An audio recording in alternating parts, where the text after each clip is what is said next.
검찰이 불법 합병 및 회계 부정 혐의를 받고 있는 이재용 삼성전자 부회장을 오늘 불구속 기소했습니다.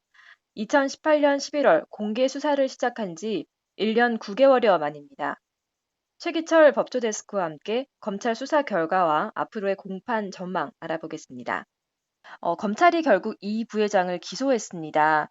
검찰의 판단은 결국 지난 2015년 진행됐던 삼성물산과 제일모직 합병 과정에 그룹 차원의 불법 행위가 있었다는 것일 텐데요. 먼저 어떤 혐의가 적용됐는지 전해주실까요? 예, 오늘 서울중앙지검 경제범죄형사부가 이 부회장을 비롯한 삼성그룹 핵심 관계자 총 11명을 일괄 불구속 기소했습니다. 검찰은 승계 작업의 일환으로 실행된 제일모직의 삼성물산 흡수 합병 과정에서 삼성그룹의 조직적인 부정거래 행위, 시세 조정, 업무상 배임 등 각종 불법 행위를 확인했다고 밝혔습니다. 검찰이 이 부회장에게 적용한 혐의는 자본시장법상 부정거래 행위 및 시세 조정, 업무상 배임, 외부감사법 위반 혐의 등 세 가지입니다. 이 부회장이 승계 작업 일환으로 실행된 제일모직의 삼성물산 흡수 합병 과정에서 불법 회계 처리를 지시했거나 이를 보고받고 묵인했다는 겁니다. 이 부회장의 버금가는 삼성그룹 핵심 실력자인 최지성 전 미래전략실실장, 김종중 전 전략팀장도 이 부회장을 도와 불법 합병 및 회계 부정을 저지른 혐의로 같이 불구속 기소됐습니다.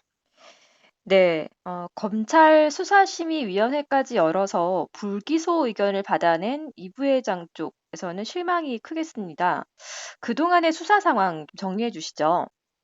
네, 이번 사건은 지난 2018년 11월 금융위원회 산하 증권선물위원회가 삼성바이오로직스 회계 조작 정황을 검찰에 고발하면서 시작됐습니다. 참여연대도 김태한 바이오로직스 대표 등을 고발했죠. 이 사건을 맡은 서울중앙지검 특수 2부가 같은 해 12월 13일 삼성바이오에 대한 첫 압수수색에 돌입한 지 약 1년 9개월 동안 수사를 이어왔습니다. 삼성과 국민연금공단 등에 대한 대규모 압수수색만 총 7차례 진행됐습니다. 그러는 사이 수사팀이 특수 2부에서 특수 4부로 다시 경제범죄형사부로 변경됐는데 이것은 수사력 집중과 검찰 직제 개편 등에 따른 것입니다. 수사는 지난 5월 26일 이 부회장을 두 차례 소환 조사한 뒤 6월 4일 이 부회장 등 3명에 대한 구속영장을 청구하면서 절정에 이르렀습니다. 그러나 법원은 같은 달 9일 영장을 기각했죠. 이 부회장 등의 행위 사실에 대한 소명은 인정되지만 불구속 재판의 원칙을 어겨가면서까지 피의자들을 구속할 필요는 없다는 것이 이유였습니다. 자, 그럼 검찰의 기소 결정에 반발해서 오늘 삼성 측에서 공식 입장을 발표했습니까? 네, 방금 공식 입장이 나왔는데요. 한마디로 실체적 진실 찾기가 아니라 처음부터 삼성그룹과 이 부회장 기소를 목표로 정해놓고 진행한 수사라면서 강하게 반발했습니다. 이 부회장 측 변호인단은 공소사실 모두 증거와 법리에 기반하지 않은 수사팀의 일방적인 주장일 뿐 결코 사실이 아니다라면서 삼성물산 합병은 법원 판결 등을 통해 합법으로 판단된 경영활동이라고 강조했습니다. 이 부회장 측은 특히 수사 막판에 추가한 배임 혐의에 대해 영장 청구와 수사심의위 심의 과정에서 전혀 거론조차 되지 않았다면서 강하게 불만을 내비쳤습니다. 또 기소 과정에 느닷없이 이를 추가한 것은 피의자의 방어권을 심각하게 침해한 것이라고 지적했습니다. 이 부회장 측은 검찰이 검찰수사심의위원회 권고에 불복한 점에 대해서도 맹공격했습니다. 변호인단은 부장검사회의 전문가 의견 청취를 통해 결론을 도출했다고는 하나 이는 검찰권 행사를 민주적으로 통제하기 위해 도입된 중립적 객관적인 수사심의위 결론을 뒤집기 위한 편법에 불과하다고 평가절하했습니다.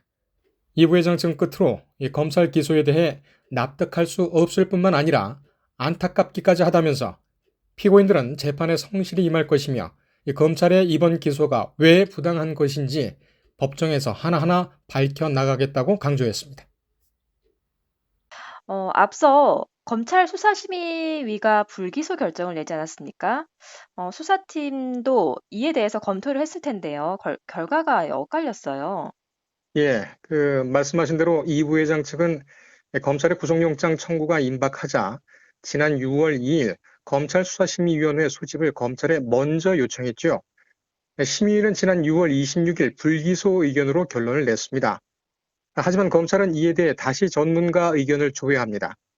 이 부회장에 대한 기소 요구 여론이 만만치 않은 데다가 2년 가까이 수사한 사건을 하루아침에 묻어버릴 수는 없었던 거죠. 검찰도 오늘 발표한 22페이지 분량의 수사 결과 자료에서 상당 부분을 이에 대한 설명에 할애했는데요.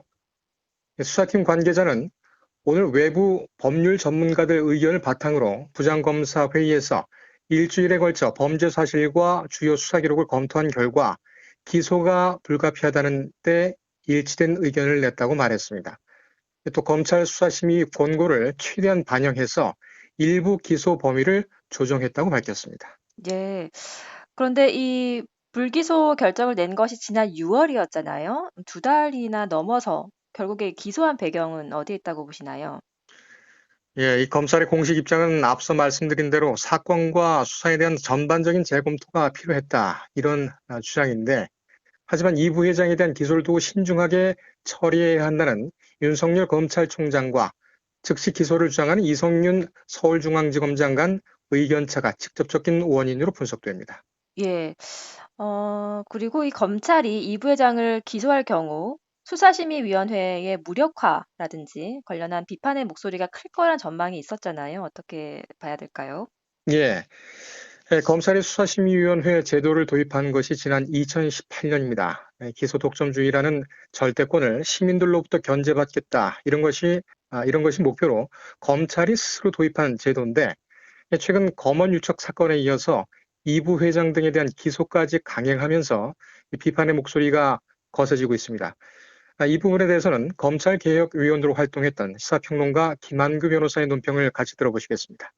검찰 입장에서는 그 검찰 수사심의위원회 권고에 처음으로 그 권고와 다른 이제 결정을 하게 되는 부담이 있었던 걸로 짐작이 됩니다.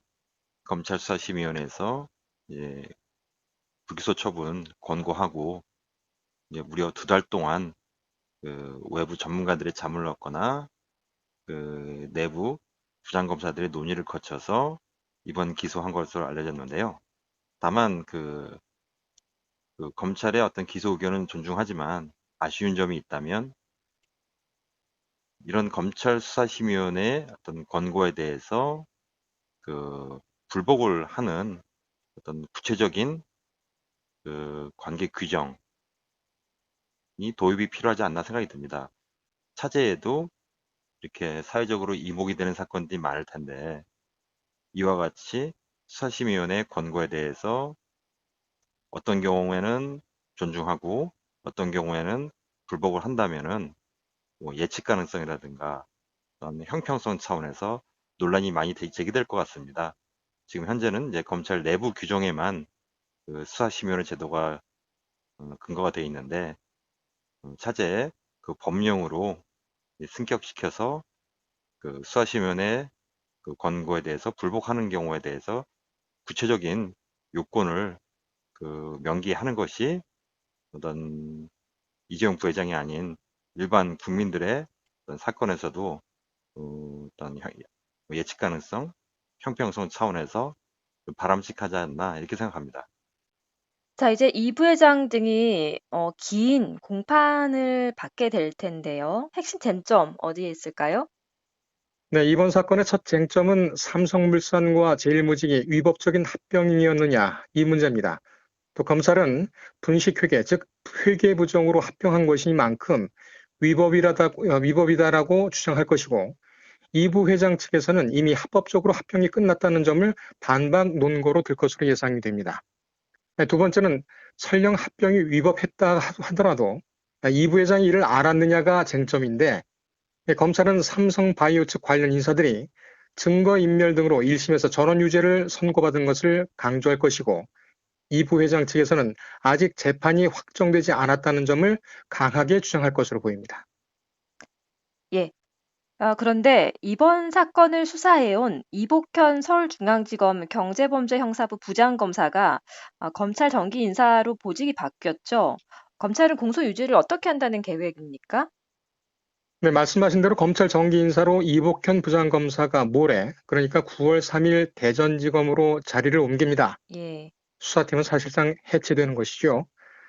대신 이 부장검사와 한 팀에서 활동했던 김영철 부장검사가 이번에 신설된 특별공판 2부장검사로 배치되면서 공판을 맡을 것으로 보입니다. 하지만 검찰 안팎에서는 공소유지가 쉽지만은 않을 거란 전망도 나옵니다. 검찰 내 삼성 사건 수사 전문가는 몇몇 안 되는데요. 이번 수사가 시작될 때 수사를 지휘했던 사람이 당시 서울중앙지검장이었던 윤석열 검찰총장, 그리고 3차장 검사를 맡았던 한동훈 검사장, 특수 2부장이었던 송경호 여주지청장, 그리고 이복현 부장검사 정도가 답니다. 다들 이번 사건에서 손을 뗀 상태죠. 이 검사들은 국정농단 사태 때에도 삼성 관련 수사를 해온 사람들입니다. 하지만 상황에 따라서는 이복현 부장검사가 파견 내지 출장식으로 이번 공판에 참여할 가능성도 없지 않아 보입니다.